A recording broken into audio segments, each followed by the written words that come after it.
Cool. What are you making? Catnip toys. Catnip toys? Yep. What is a catnip toy? It's, catnip is a member of the mint family, and it's got a chemical in it that gets the cats a little high. They get really silly or a little drunk. And the cat doesn't care what it looks like as long as there's plenty of catnip inside of it. But I make them to look like people food because people think that's funny, and they're the ones who buy it. I pick the catnip plants and I pull the leaves off and I dry them. You know how hot your attic gets in the summer. I've got old unused window screens. I put them out there as drying racks up in my attic. And I dry the catnip myself and then put some of that and some fiber-filled stuffing inside of the toy.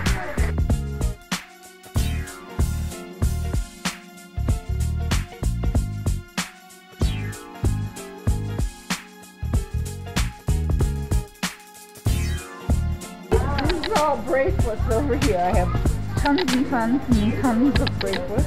Beautiful.